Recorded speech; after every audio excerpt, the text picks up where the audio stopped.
तो आज हम लोग पढ़ेंगे समीकाएं। क्या पढ़ेंगे? सर्वसमीकाएं पढ़ेंगे। ठीक, आपको सर्वसमीका के बारे में जानकारी होना चाहिए। 3 प्रकार की सर्वसमीकाएं होती हैं। कितने प्रकार की होती है? तो सर्वसमीका फर्स्ट क्या है ये देखेंगे। सर्वसमीका ये फर्स्ट, तो सर्वसमीका फर्स्ट है a प्लस बी का होल स्क्वायर इज इक्वल होता है a का होल स्क्वायर, फिर प्लस होता है 2 इंटू a इंटू बी, ये फिर प्लस होता है b का होल स्क्वायर। ये अगर इसको हम दूसरे शब्दों में बोलना चाहें ना तो इसको बोलते हैं प्रथम पद और इसको क्या बोलते हैं? द्वितीय पद। समझ रहे हो? तो प्रथम पद धन द्वितीय पद, फिर पूरे का वर्ग मतलब पूरे का घात 2। समझ रहे हो? बराबर क्या होता है? प्रथम पद का घात 2 धन, यहाँ पर ये डॉट प्रोडक्ट है, डॉट गुणा। समझ में आया? ये दशमलव नहीं है। ठीक, 2 इंटू a इंटू बी मतलब 2 गुणा प्रथम पद गुणा द्वितीय पद, फिर धन क्या है? दूसरे पद का घात 2, ये द्वितीय पद का स्क्वायर। समझ में आ रहा है? ये कौन सा सर्वसमीका है? सर्वसमीका ए। ठीक है, अब देखिए सर्वसमीका सेकंड है ये, सर्वसमीका सेकंड। तो सर्वसमीका सेकंड क्या है? देखिए a माइनस बी का होल स्क्वायर, ये मतलब प्रथम पद ऋण द्वितीय पद और पूरे का घात 2 बराबर। देखिए ये क्या होता है?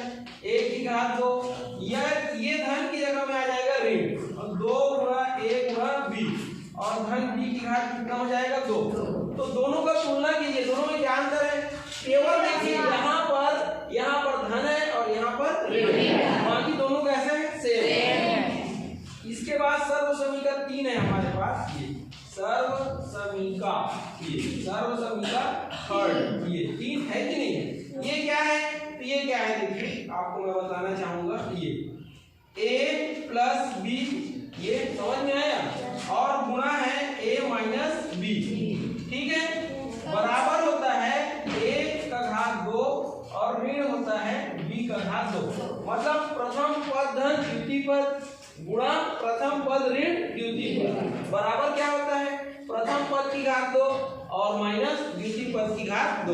यहाँ पर जो a और b लिखा है ना वो प्रथम और द्वितीय पद है। सबको समझ में आया? a क्या है? प्रथम पद और b क्या है? द्वितीय पद। यहाँ पर देखो a धन b है, उसके बाद क्या लगा है? ब्रैकेट लगा है। इसका मतलब ये है कि पहले प्रथम पद और द्वितीय पद जुड़ेगा, उसके बाद फिर उसका घात कितना होगा? 2।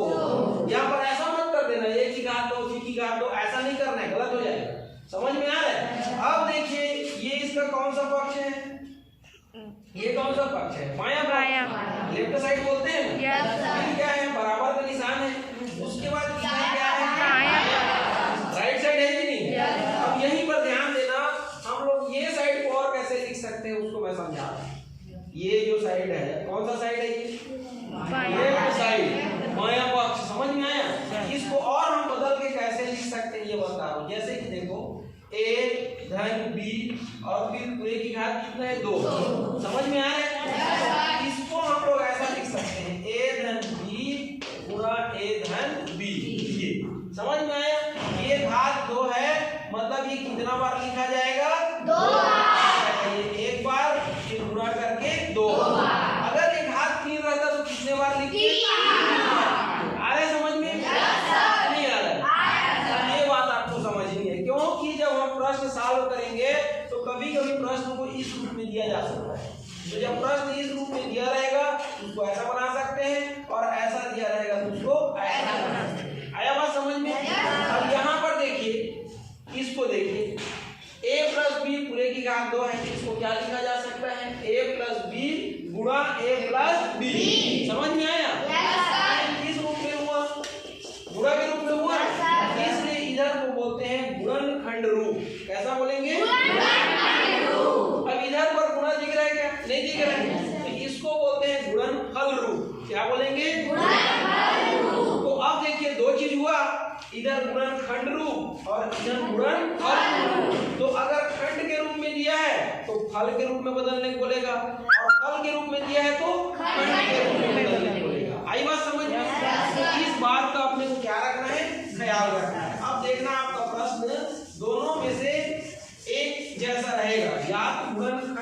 गुणनफल में बदलने को बोलेगा या गुणनफल को गुणनखंड में बदलने को बोलेगा। समझ में आया? ये तीनों सर्वसमीका आपको याद होनी चाहिए। क्या होनी चाहिए? याद होनी चाहिए, तभी आप सॉल्व कर पाएंगे। जैसे कि देखिए, एक मैं प्रश्न ले रहा हूँ।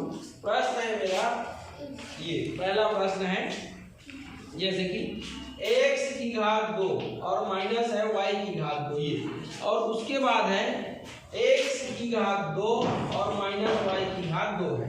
ये देखिए, ये समझ में आया? ये प्रश्न है।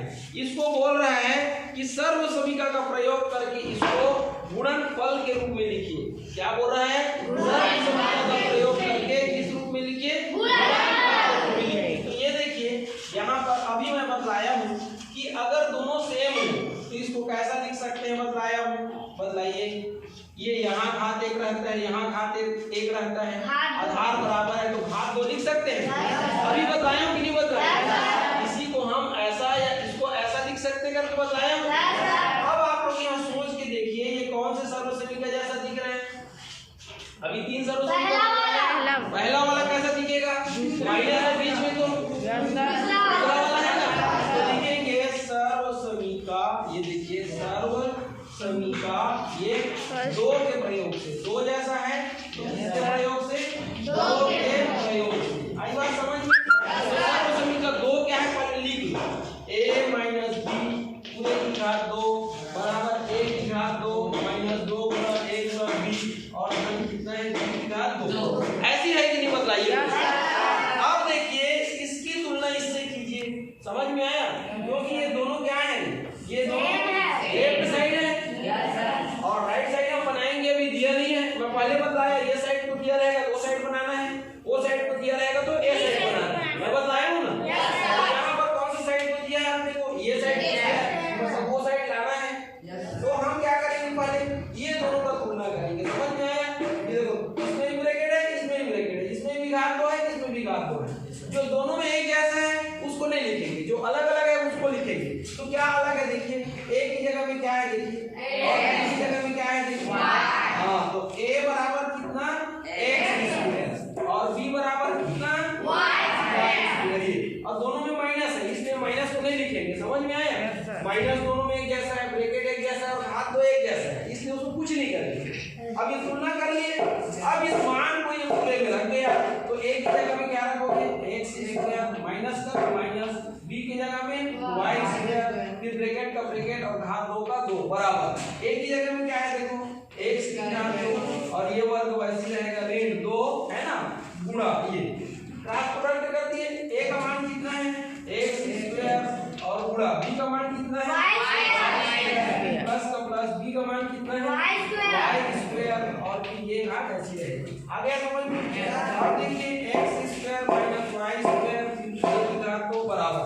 यहाँ पर देखिए, x की घात 2 का घात 2 मतलब इसका कितने बार गुणा? 2 बार गुणा। यहाँ पर देखिए, 2x² y² हो जाएगा ये। यहाँ पर इसका मतलब क्या है? y² का कितने बार गुणा? 2 बार। अब देखिए, x² माइनस y², ये फिर पूरे का स्क्वायर बराबर x का घात 2 और 2 कितना हो जाएगा? 4। ये 2x² y² प्लस y की घात कितना हो जाएगा? 4 हो जाएगा। आया समझ में? अब आप चाहो तो इसी को कैसा लिख सकते हो? x की घात 2 y की घात 2, ये, और इसको x की घात 2 और y की घात 2, इसको फिर मिला के लिख सकते हो। बराबर कितना आया? x की घात 4 फिर ऋण 2x² y², फिर कितना? y की घात 4। अब देखो, इसको देखो, ये 4 घात का पद है, ये 2 घात का पद है, कुल मिला